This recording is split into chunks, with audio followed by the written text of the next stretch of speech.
தஞ்சை மாவட்டம் பட்டுக்கோட்டையில் அண்மையில் ஒரு இஷ்யூ, நாடியம்மன் கோயில் அப்படிங்கிற ஒரு பெரிய கோயில் 300 வருடத்திற்கு பழமையானதுன்னு சொல்லுவாங்க. எப்பவுமே பழமையானதுன்னு தான் சொல்லுவாங்க, போன வருஷம் ஆரம்பித்தா கூட. ஒரு நாஸ்டால்ஜியா, ஒரு நினைவு ஏக்கமாக, தமிழ் அப்படி சொல்லலாம் அந்த வார்த்தையை, ஒரு நினைவேக்க டோனில் தான் வாழ்ந்த, தான் சந்தித்த, தான் கேட்ட அனைத்தையும் அவர் இதில் பதிவு பண்ணியிருக்கார். நவீன அரசோட கட்டுப்பாட்டின் கீழ் ஒருத்தனுக்கு என்ன அழிக்கப்படுகிறது? அவனுடைய அடையாளம் முதலில் அழிக்கப்படுகிறது, அவன் பேர் அழிக்கப்படுகிறது, அவனுக்கு ஒரு நம்பர் தரப்படுகிறது. என்னுடைய மாணவர்களுக்கு கூட அவங்கள நம்பர் சொல்லி கூப்பிடுறதுல எனக்கு அவ்வளோ பிரச்சனை இருக்கும். ஏன்னா அவனை நம்ம நம்பரா மாத்துறோம். ஒரு பக்கம் திறந்தவெளி சிறைச்சாலையாக இருப்பதையும் காட்டுது, இன்னொரு பக்கம் அங்க இருக்கக்கூடிய கீழே இருக்கிறதோடு ஒப்பிடுகிற போது கிடைக்கக்கூடிய ஒரு மதிப்பான ஒரு வாழ்க்கை, இது இரண்டுமே ஒரு இடத்துல இருக்கு. தான் பிறந்து வளர்ந்த இந்த சமூகத்திற்கு எந்த விதத்திலும் சமரசம் செய்து கொள்ளாமல் ஏதேனும் செய்ய வேண்டும் என்று நம்பக்கூடியவர். இதை நான் ஒரு புகழ்ச்சிக்காக சொல்லலை, அவரை நான் அறிந்தவன் அப்படிங்கிற முறையிலும், இந்த நூலை வாசித்தவன் என்கிற முறையிலும் அதை நான் உறுதிபட சொல்ல முடியும். நண்பர்களே, ஒரு 19 ஆண்டுகளுக்கு முன்பு எனக்கு கல்யாணம் ஆயிடுச்சு. அவர் கேட்குறாரு, குழந்தை திருமணங்கள்லாம் தடை பண்ணலையா அப்படின்ட்டு. என்னுடைய திருமணத்திற்கு நண்பர் ராபர்ட் வந்திருந்தார். நாங்கள் 2 பேரும் ரொம்ப நாள் தெரிஞ்சவங்க, ஆனால் ரொம்ப நெருக்கம் இல்லை, ரொம்ப தொலைவும் இல்லை. அந்த வகையில் திருமணம் முடிந்த சில நாட்கள் கழித்து, ஒரு சில மாதங்கள் கழித்து என்னை அவர் ஒரு இடத்துல சந்தித்தார். சும்மா பரஸ்பரம் பேசிக்கிட்டு இருந்தோம். அப்போ அவர் என்னுடைய திருமணத்துக்கு வந்திருந்ததை பற்றி நான் பேசிகிட்டு இருந்தேன். வந்தீங்க, உங்களை ரொம்ப கவனிக்க முடியல அப்படின்ட்டு. அவர் சொன்னார், அவருக்கு நினைவு இருக்கான்னு தெரில, அவர் ஆமாம் சிம்மக்கல் கரெக்ட், அவர் ஒன்று கேட்டார், உங்கள் திருமணம் எல்லாம் நல்லா நடந்தது, எல்லாரும் பேசினாங்க, தாலி கட்டலாம் முடிஞ்சது, பார்த்துட்டு வந்தேன் அப்படின்னாரு. அது வரைக்கும் எனக்கு புரியல. அப்புறமா ஒன்று சொன்னார் அவர், அந்த திருமணத்துக்கு 2-3 ஆண்டுகளுக்கு முன்னாடி நான் ஒரு பத்திரிகையில் ஒரு கட்டுரை எழுதியிருந்தேன், அதை அவர் படிச்சிருக்கார். அந்த கட்டுரை தமிழ் பண்பாட்டில் தாலி, கரெக்ட். அந்த கட்டுரையில் நான் என்ன வாதிட்டு இருந்தேன்னா, தமிழ் பண்பாட்டில் தாலின்னு ஒன்று இல்லை, குடும்ப அமைப்பு என்பது ரொம்ப தாமதமாக உருவானது அப்படிங்கிறது தான் என்னுடைய வாதம். இன்றைக்கி அதுதான் நம்ம கருத்து, அது வேறு. அப்புறம் அவர் சொன்னார், அந்த கட்டுரையும் படித்தேன், நீங்கள் தாலி கட்டி கல்யாணம் பண்ணாதே பார்த்தீங்க. ஆனால் அது உண்மையிலே என்ன நடந்ததுங்கிறது இங்கே சொல்ல வேண்டியது இல்லைன்னு நினைக்கிறேன் நான். அதில் சில நாங்களே போராடி கல்யாணம் பண்ணுறதுக்கு வந்தோம். அதில் தாலியா கல்யாணமானு பார்க்கும்போது பரவாயில்ல, தாலி கட்டிடலான்னு நான் பண்ணேன்னு வச்சுக்கங்க. ஆனால் என்ன நான் ஏன் சொல்ல வந்தேன்னா, ரொம்ப கூர்மையான விமர்சகர் ராபர்ட் சந்திரகுமார். அதுக்காக இந்த தகவலை ரொம்ப நிதானமாக, எதிர்த்தரப்பை புண்படுத்தாமல் தன்னுடைய தரப்பை நிதானமாக எடுத்து வைக்கக்கூடியவர். இந்த புத்தகத்தை நீங்கள் படிச்சிங்கன்னா அதை மேலும் உறுதிப்படுத்தி கொள்ளலாம். 1. 2 வழக்கறிஞர்கள் இங்கே இருக்காங்க, அவங்களுக்கு தெரிஞ்ச செய்தி தான். ஆனால் மற்றவர்களுக்காக நான் ஒரு செய்தி இங்கே குறிப்பிட விரும்புகிறேன். அது பொதுவானது.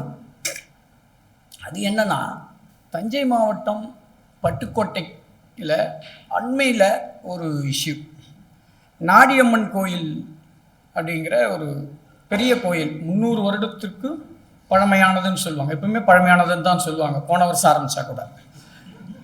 ஏன்னா நம்ம ஊரில் ஒரு விஷயத்தை ரொம்ப அக்செப்ட் பண்ண வைக்கணும்னா பழசாக சொல்லிடணும், அப்படி ஒரு மரபு இருக்குது. அதன்படி அது ஒரு பழமையான கோயில். இந்த கோயிலில் ஒரு பிரச்சனை கடந்த 14 ஆண்டுகளாக இருக்கிறது. அது என்ன பிரச்சனை அப்படின்னா, கோயிலில் ஒவ்வொரு நாளும் ஒவ்வொரு மண்டகப்படியில் ஒவ்வொரு சாதியினர்களுக்கு அது மண்டகப்படி, அதற்கேற்ப அவங்க நிதி கொடுப்பாங்க, அந்த விழா நடத்தப்படும். இதில் குறிப்பிட்ட சில சமூக குழுக்கள் விலக்கி வைக்கப்படுகிறது. அவர்கள் இதற்கு எதிரான ஒரு மகத்தான போராட்டத்தை தொடர்ந்து எடுத்தார்கள். அப்புறம் கோர்ட்டே என்ன சொல்லிச்சுன்னா அறநிலையத்துறைக்கே கட்டளையிட்டுச்சு. நம்ம ஊரில் தான் ஒரு சட்டமாக ஆக்குறது மட்டும் சட்டம் கிடையாது, சட்டத்தை நடைமுறைப்படுத்துவதற்கு அதை விட கடுமையாக போராடணும். அதான் உண்மை. ஒரு விதிமுறை இருக்குது அப்படிங்கிறதுனால அது நடந்துடுறது இல்லை. பல பேருக்கு விதிமுறையே தெரியாது. அப்புறம் அதை பற்றியான ஒரு விழிப்புணர்வு உருவாக்கணும். அப்புறம் ஒரு போராட்டம் நடத்தணும். ஒரு போராட்டம் இல்லை, பல போராட்டங்கள் நடத்தணும். அதில் இப்போ ஒரு தீர்ப்பு வந்தது. அந்த தீர்ப்பு என்னன்னா, இனி எங்குமே கோயில்களில் இது மாதிரி இந்து சமய அறநிலையத்துறைக்கு உட்பட்ட கோயில்களில் பிரசுரங்கள் அடிக்கிற போது சாதிகளுடைய பெயரை குறிப்பிட்டு அடிக்கக்கூடாது அப்படிங்கிற ஒரு மிக முக்கியமான தீர்ப்பு அண்மையில் வெளியானது. அது தீர்ப்பு மட்டுமல்ல, அந்த தீர்ப்பை தமிழ்நாடு அரசு இப்போ இந்து சமய அறநிலையத்துறை எல்லாவற்றுக்கும் விரிவாக்கி அறிவிப்பும் செய்திருக்கிறது. அந்த தீர்ப்புக்கு காரணமாக அதில் வழக்காடியவர் நண்பர் ராபர்ட் சந்திரகுமார் அவர்கள். ஓகே,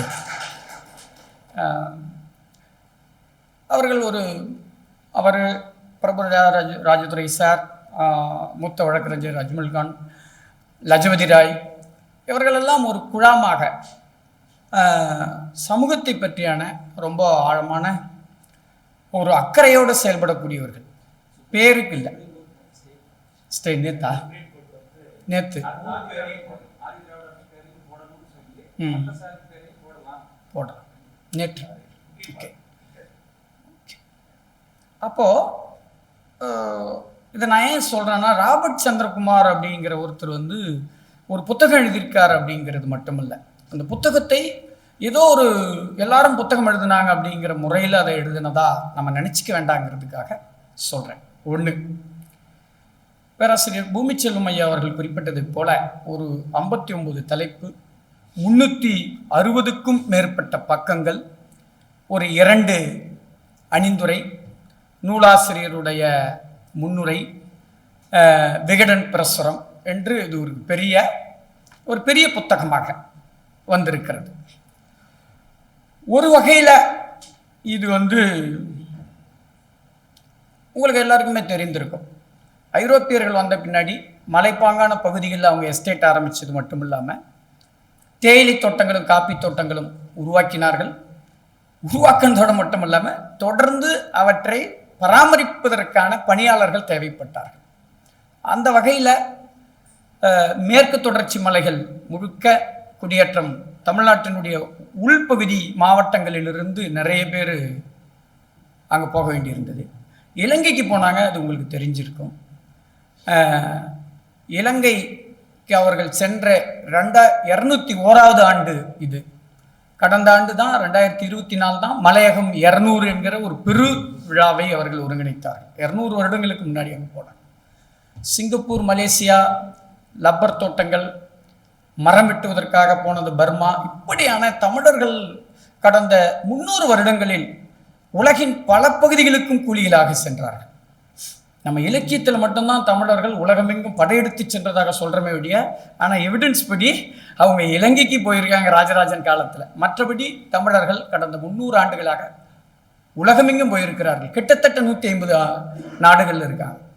ஆனால் அதில் பெரும்பாலானவை கூலிகள்.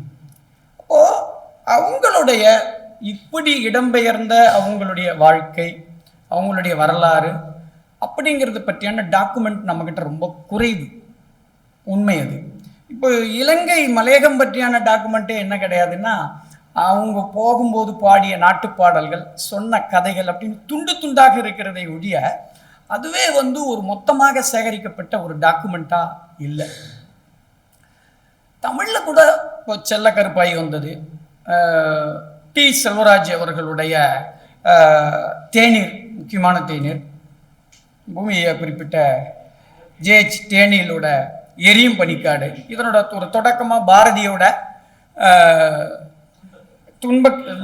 பாரதி துன்பக்கேணியில் அதில் துன்பக்கேணிங்கிற வார்த்தையை இந்து மாதர் சோர்ந்து வீழ்ந்தனரே என்று தொடங்கக்கூடிய பிஜி தீவு கரும்பு வெட்டக்கூடிய தொழிலாளர்கள் பற்றி பாடியது.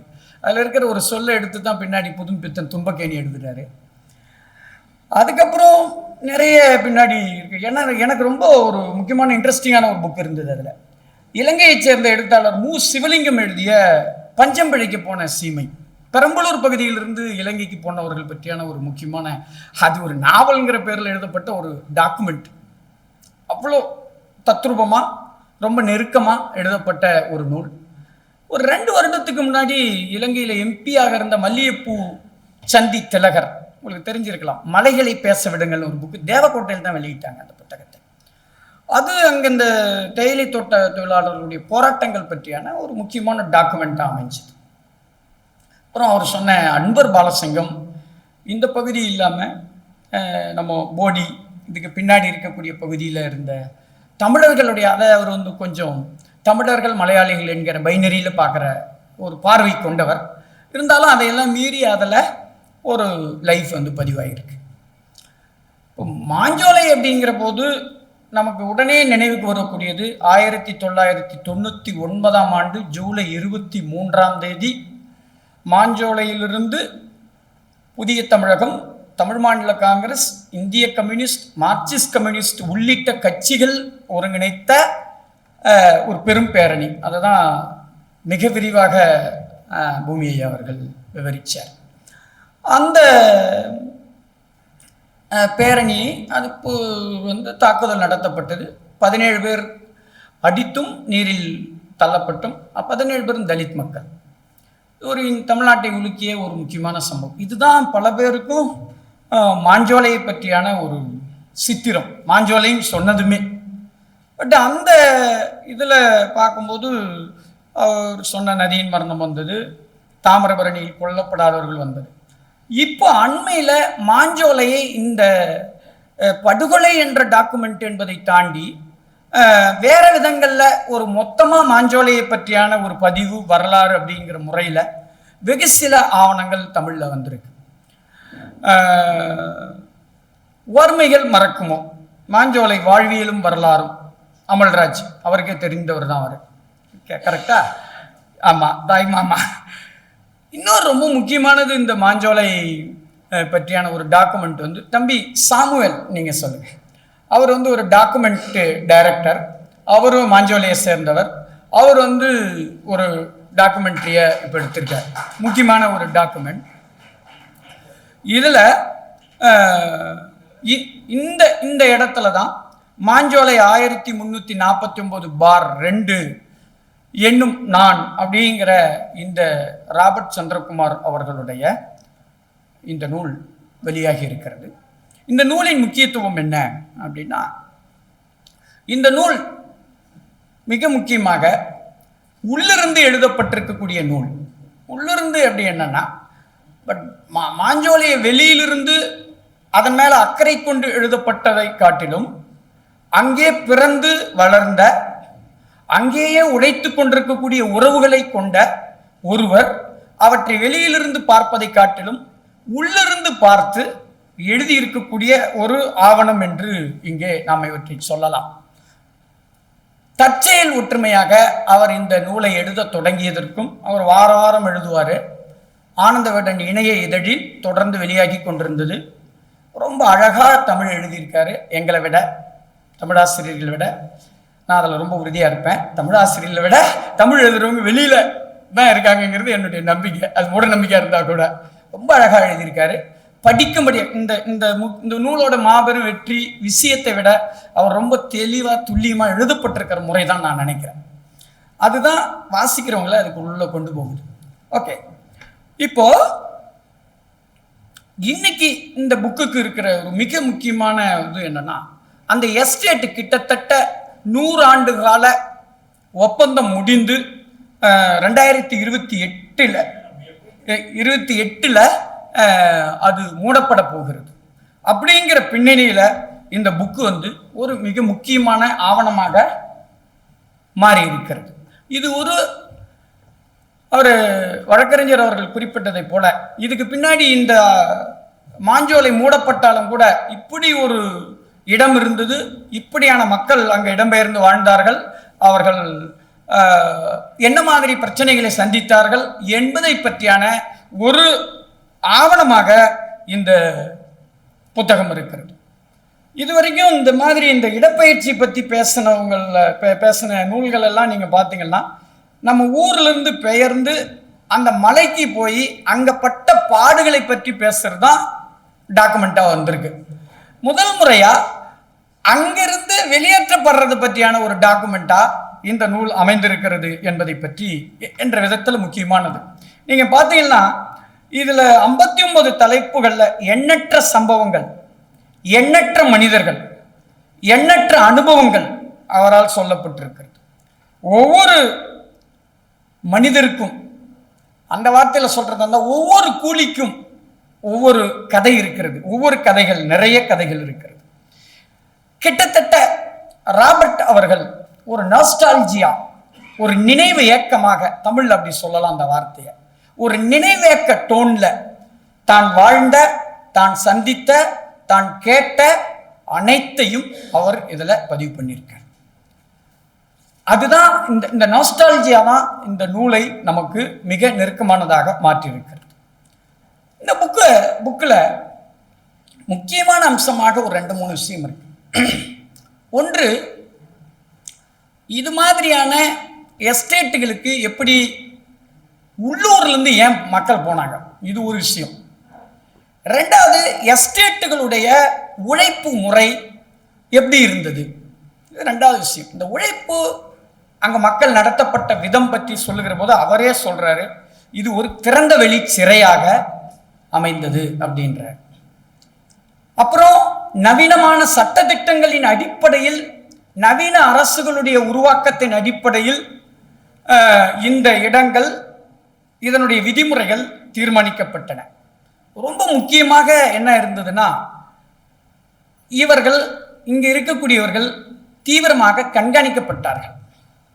கண்காணிப்பு என்பது என்னன்னா, ஒவ்வொருத்தரையும் நேரடியாக பார்க்கறது இல்லை. அங்கு வீடு கட்டுற முறை, அவர்களுடைய பாதை, சாலை, அவர்கள் புழங்கக்கூடிய இடம், இவை எல்லாமே ஏதோ ஒரு விதத்தின் கண்காணிப்புக்கு கீழே இருப்பது போல அமைக்கப்பட்டிருக்கும். இந்த கண்காணிப்பை, இவர்களை கண்காணிக்கிற வேலையை செஞ்சவருக்கு பேர் தான் கண்காணி. அதுதான் கண்காணி. கண்காணினா என்னன்னா, கூலிகளை கண்காணிப்பவர். இது ஒரு நவீன அரசு முறையோடு உருவான ஒரு வடிவம் தான் இந்த கண்காணிப்பு என்பது. டாக்டர் கோவிந்தராஜன்லாம் இருக்காங்க, ஃபூகோ போன்ற பெரிய ஆய்வாளர்கள் இதை பற்றி பேசுறாங்க. எப்படி நவீன அரசுகள் கண்காணிப்பை, தண்டனையை தன்னுடைய வடிவமாக கொண்டிருந்தது என்பதை பற்றி அவங்க விரிவா பேசியிருக்கிறத நம்ம பார்க்கிறோம். கிட்டத்தட்ட இந்தியாவில் நம்ம இது எல்லா விஷயத்துக்கும் பொருத்தி பார்க்கலாம். இந்த கண்காணிப்பு, அதை ஒட்டிய தண்டனை, அதை ஒட்டிய வெளியேற்றம், குற்றங்களாக எது பார்க்கப்படுகிறது, எது குற்றம் இல்லை அப்படிங்கிறத பற்றியான ஒரு விரிவான பார்வையோட நம்ம பார்க்கணும்னா, இது மாதிரியான எஸ்டேட்டுகள் போன்ற இந்த இடங்களை நம்ம பார்த்தா அதுக்கு ஒரு தெளிந்த நேரடியான சான்றுகளாக இருக்கிறது. இதுதான் இந்த நூல்ல ஒரு தலைப்பா போட்டிருக்கு. ஒரு மனிதனுக்கு ஒரு பெயர் இடுகிறோம். பெயர் எவ்வளவு முக்கியம். எனக்கு கூட ஒரு சில கருத்துக்கள் உண்டு. சில சமூக குழுக்கள் தன்னோட பெயரை மாத்திக்கும் போது பல பேருக்கு அதுல மாற்று கருத்து இருக்கும், அப்படி வைக்கக்கூடாது அப்படின்ட்டு. அது சரியோ தப்போ, அவங்க பேரை அவங்க தீர்மானிக்கிறாங்கிறது தான் என்னுடைய கருத்தா இருக்கும். எப்பவுமே அந்த பெயர் சூட்டிக்கொள்வதற்கு அவனுக்கு ஒரு உரிமை இருக்கு அப்படின்னு நம்புறோம். ஆனால் இந்த நவீன அரசோட கட்டுப்பாட்டின் கீழ் ஒருத்தனுக்கு என்ன அழிக்கப்படுகிறது, அவனுடைய அடையாளம் முதலில் அழிக்கப்படுகிறது, அவன் பேர் அழிக்கப்படுகிறது, அவனுக்கு ஒரு நம்பர் தரப்படுகிறது. என்னுடைய மாணவர்களுக்கு கூட அவங்கள நம்பர் சொல்லி கூப்பிடுறதுல எனக்கு அவ்வளோ பிரச்சனை இருக்கும். ஏன்னா அவனை நம்ம நம்பரா மாத்துறோம். அவனோட பெயர்னு ஒன்று இருக்கு. கடைசி நேரத்தில் இவ்வளோ நினச்சிக்கிட்டு இருந்துட்டு பெல் அடிச்சுட்டா நம்பர் எடுத்துட்டு தான், நம்பர் குறிச்சிட்டு தான் வர வேண்டியிருக்குன்னு வச்சுக்கோங்களேன், நம்பர் தான் கூப்பிடுவோம். அப்போ நம்முடைய நவீன அரசுகளுடைய இயங்கு முறைகள் எப்படி ஆதார் கார்டுகளாக, ரேஷன் கார்டுகளாக, நம்பர்களாக, இது எல்லாமே இந்த கண்காணிப்பு, தண்டனை என்பவற்றினுடைய ஒரு தொடர்ச்சி. அதனால்தான் ராபர்ட்டுக்கும் பேர் இல்லை, ராபர்ட்டோட அம்மாவுக்கும் பேர் இல்லை. அவனை பொறுத்த அளவுக்கு இவங்க எல்லாருமே ஒரு உயிர்ப்புள்ள ஜீவிகள் கிடையாது. அவங்களுக்கு அவனுடைய லாபத்தை உருவாக்கி தரக்கூடிய ஒரு கூலி, அவனுக்கு என்ன பேர் இருந்தா என்ன, அந்த கூலிக்கு பெயர் தர்றதை காட்டிலும் அவனை நம்ம கணக்கெடுத்துக்கிறதுக்கான ஒரு நம்பரா இருந்தா அவன் போதுங்கிறது தான் அதனோட மீனிங். அதுதான் இங்க நடக்குது. அதுதான் இந்த நம்பர் என்ற ஒன்றோட விஷயம். இதுக்கப்புறம் அந்த எஸ்டேட்டில் நடந்த போராட்டங்கள், உருவாக்கப்பட்ட சங்கங்கள், கட்சிகள், வெளியூர் ஆட்கள், உள்ளூர் ஆட்கள், இது மாதிரியான பல விஷயத்தை விரிவாக வெவ்வேறு அத்தியாயங்களில் ராபர்ட் விளக்கியிருக்கிறார். குறிப்பாக இந்த வெளியூர் ஆட்கள் வர்றதை பற்றி எல்லாருக்குமே எப்பவுமே பிரச்சனை இருக்கும். இப்போ கிராமங்களில் கூட ஏதாவது பிரச்சனை வந்துச்சுன்னு வச்சுங்க, நாங்கள் நல்லா தாங்க இருந்தோம், வெளியூர்லேருந்து ஒரு கட்சி வந்தது அதனால தான் பிரச்சனைன்னுவோம். ஆக்சுவலாக நீங்கள் யோசிச்சு பார்த்தா அந்த ஊரில் அப்படிலாம் எந்த இணக்கமும் இருந்திருக்காது. அந்த இணக்கத்துக்கு எதிராக சண்டை வந்திருக்காது. அது வரைக்கும் சண்டை வந்தால் தான் நம்ம என்னன்றோம், கலவரம்ன்றோம். அது வரைக்கும் அது என்னவா இருந்திருக்கோம், இந்த மோசமான ஒரு பாகுபாட்டு அம்சத்தை அக்செப்ட் பண்ணிட்டு இருந்தா அது அமைதி, அதுக்கு எதிராக ஒரு பிரச்சனை பண்ணால் சண்டை வந்துருச்சு அப்படின்னும். எப்போதுமே இந்த வெளியிலிருந்து வரக்கூடிய சக்திகளால தான் இது மாதிரியான மோதல்கள் அல்லது இது மாதிரியான ஒரு கலகம், போராட்டம் என்பது உருவாகும். கிட்டத்தட்ட 100 ஆண்டு கால மயான அது ஏதோ ஒரு விதத்தில் ஒரு அமைதியாக இருந்த இடத்துல ஏன் கட்சிகள் வர்றதுனால பிரச்சனைகள் உருவாகிறது? அந்த கட்சிகளை நம்ம ஜஸ்டிஃபை பண்ண வேண்டியதில்லை, அந்த கட்சிகளோட தவறை நம்ம சொல்லணும்.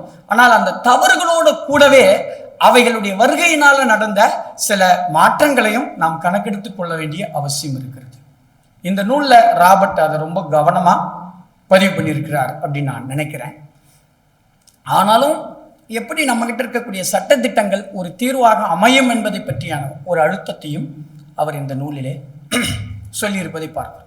ரொம்ப பர்சனலாக ராபர்ட் கிட்ட இந்த நூலில் பார்த்தது என்னன்னா, அவங்க அம்மா ஒரு ஆளுமையாக இந்த புக்கு முழுக்க வர்றாங்க. அப்பாவை காட்டிலும் அம்மா தான் ஒவ்வொரு தருணத்திலும் அவரால் சொல்லப்படுறாங்க.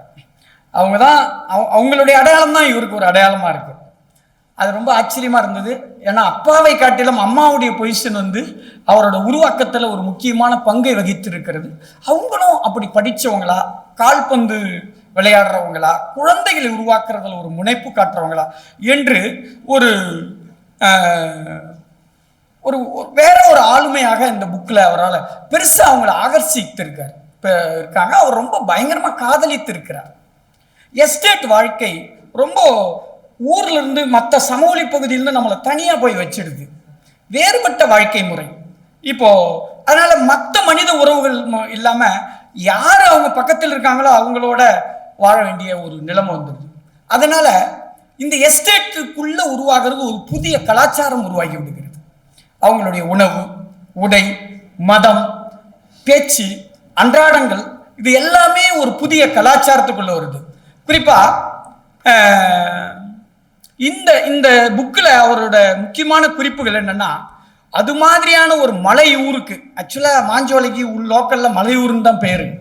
மலையூருக்கு எப்போ மின்சாரம் வருது, எப்போ தபால் வருது, அதை எப்படி இவங்க ரிசீவ் பண்ணாங்க, எப்போ டிவி வருது, எப்போ டிஷ் ஆண்டனா வருது, எப்போ மைக் செட் வருது, எப்போ சினிமா வருது, ஒரு மரபான சமூகம் போல ரொம்ப உள்ளடங்கி தனித்து கொண்டு போய் வைக்கப்பட்ட ஒரு சொசைட்டிக்குள்ள இது மாதிரி நவீனத்தோட அடையாளங்கள் வர்ற போது எப்படி வெளி உலகம் பற்றியான ஒரு அறிமுகம் அவர்களுக்கு கிடைக்கிறது, வெளி உலகத்துக்கும் அங்கு உள்ளடங்கிய ஊரில் இருக்கக்கூடிய மக்களுக்குமான ஒரு இது அவங்களுக்குள்ள எப்படி உருவாகிறது அப்படிங்கிறத இந்த நூலில் ரொம்ப நுட்பமாக விரிவாக சொல்லியிருக்காரு.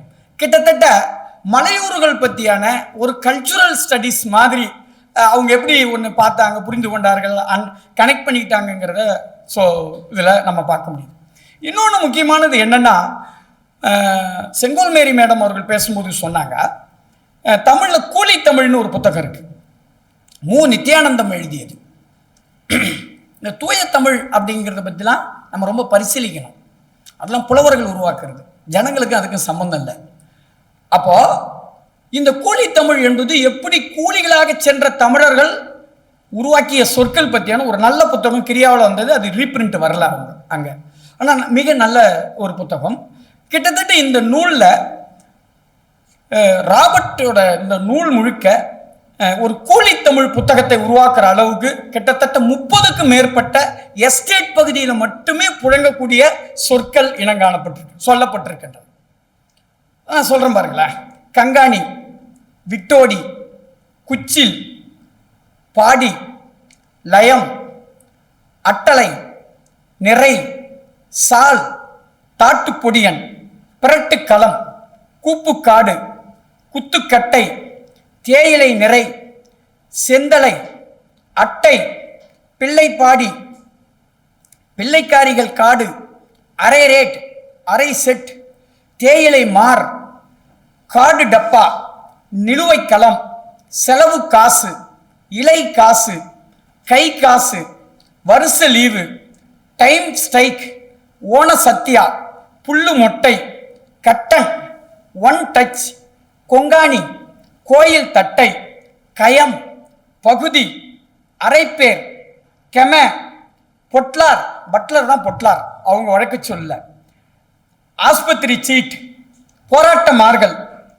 காட்டுச்சோறு, கவாத்து, கவாத்து கத்தி, அடி கவாத்து, மேசை கவாத்து, இன்சென்டிங், மட்ட ஓடி, தவாரணை, பட்டர் மொட்டை, டாண்டி, அது இங்க தெரியும் நமக்கு, இங்க நம்ம பெரியார் சிலைகிட்டே ஒரு இடம் இருக்கு, காக்காச்சி, விஞ்ச், இது எல்லாமே இந்த நூல்ல எஸ்டேட்ல மட்டுமே புழங்கக்கூடிய, இதுல வெகு சில சொற்கள் மட்டும்தான் சமவெளியில புழங்குது. இது எல்லாமே கூலிகளால் உருவாக்கப்பட்ட தமிழ். இப்போ இது வெறும் பேர் கிடையாது. நீங்க இந்த ஒரு பேரையும் எடுத்து இது ஏன் இந்த பேர் இப்படி இருக்கு அப்படின்னு நீங்க கேட்டீங்கன்னா அதுக்கு ஒரு கதை, அதுக்கு ஒரு வரலாறு என்று இவை விரியும். இப்படி மக்களுக்கு தாங்கள் எப்படி புரிந்து கொள்ளுகிறோமோ அப்படித்தான் அவங்க என்ன பண்றாங்க, பெயர்களை சூடிக்கொள்கிறார்கள். அது தூய தமிழா, தூய்மை இல்லாத தமிழா அப்படிங்கிறது எப்போதுமே அவர்களுக்கு பிரச்சனை இல்லை.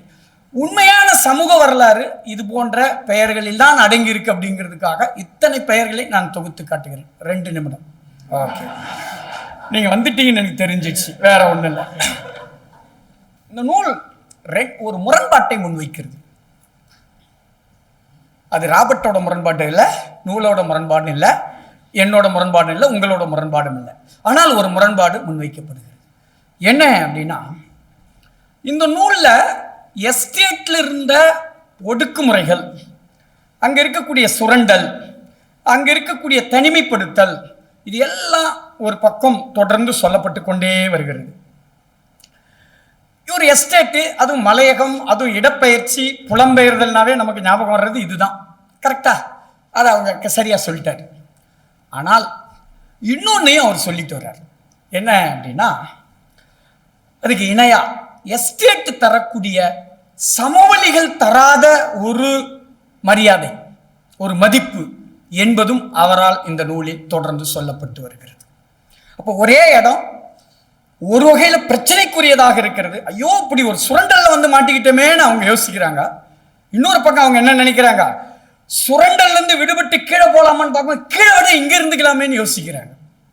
கரெக்டா? அந்த ரெண்டுமே மற்ற எந்த நூல்கள்லையும் பதிவாகாது. ஏன்னா நம்ம ஊர்ல இடப்பெயர்ச்சினாவே சோகம் தான், துயரம் தான் சொல்லப்படணும், எழுதப்படாத ஒரு விதி இருக்கிறது. அப்படிலாம் இல்லை. அதுல துயரம் இருக்கு, அந்த துயரம் பரவாயில்லன்னு நினைக்கிற அளவுக்கு இந்த துயரம் இருக்கு. கரெக்டா? அப்போ அவர் சொல்றாருங்க, நான் சொல்ல அவருடைய நூல்ல இருந்து நான் அவர் எழுதின வாக்கியத்தை சொல்ல விரும்புகிறேன். அதாவது இந்த எஸ்டேட்டுகள் தரக்கூடிய சுதந்திரம், அது தரக்கூடிய ஸ்பேஸ் பத்தியாக அவர் சொல்லி வரக்கூடிய வார்த்தைகள், சொல்ல காப்பாற்றுற வெளிநாட்டு துறமாரிங்க தான் நம்ம முதலாளியாம். அப்போ நம்ம ஊர்ல இருக்கிற முதலாளி சொன்ன கூலியை கொடுக்க மாட்டான். ஓகே, ஆனா அவன் அப்படி இல்லை. அவங்க கிட்ட இருக்கிற பேச்சு வழக்கு, பார்க்கிற வேலைக்கு அன்னன்னைக்கு சாயங்காலமே கையில துட்டு. நம்ம ஊர்ல அது கிடையாது. ஓகே, அப்புறம் தினமும் யார்கிட்டயே போய் வேலை கொடுங்க சாமின்னு கெஞ்சிக்கிட்டு இருக்க வேணாம், அங்க போயிட்டான். இது அவருடைய வார்த்தை. அதை விட ஒன்று சொல்றாரு, எஸ்டேட்ல ஜாதியே கிடையாது டே, அங்க எல்லோருமே ஒண்ணுதான். கிட்டத்தட்ட இதில் இருக்கக்கூடிய அனுபவங்கள் அப்படி. ஜாதி முற்றிலும் அழியவில்லை என்றாலும் கூட அங்க என்ன இருக்கு, அவர்கள் ஜாதியை 100% காப்பாற்ற வேண்டிய ஒரு சமூக தேவையில்லாத ஒரு இடத்துல வசிக்கிறாங்க. அதுதான் இந்த எஸ்டேட் வாழ்க்கை கொடுத்திருக்கக்கூடிய ஒரு முக்கியமான விஷயம். நம்ம இருக்கிற வெளுத்ததெல்லாம் பால் என்று நம்பக்கூடிய அப்பாவி கூட்டம். அடுத்து, சொந்த வீடு இல்லை என்றாலும் இன்பங்களை தந்த வீடு. சின்ன வீடா இருக்கலாம், ஆனா ஒன்னா வாழ்ந்தோம். தீண்டாமை இல்லாத எஸ்டேட். எல்லாத்தை விட ஒன்று சொல்றார், அனைவருக்கும் ஒரே சுடுகாடு. கொண்டாடி மகிழ்ந்திட்ட கொடுப்பினையான இடம்.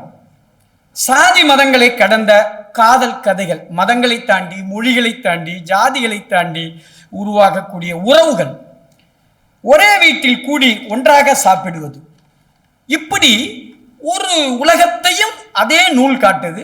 ஒரு பக்கம் திறந்தவெளி சிறைச்சாலையாக இருப்பதையும் காட்டுது, இன்னொரு பக்கம் அங்க இருக்கக்கூடிய கீழே இருக்கிறதோடு ஒப்பிடுகிற போது கிடைக்கக்கூடிய ஒரு மதிப்பான ஒரு வாழ்க்கை, இது இரண்டுமே ஒரு இடத்துல இருக்கு.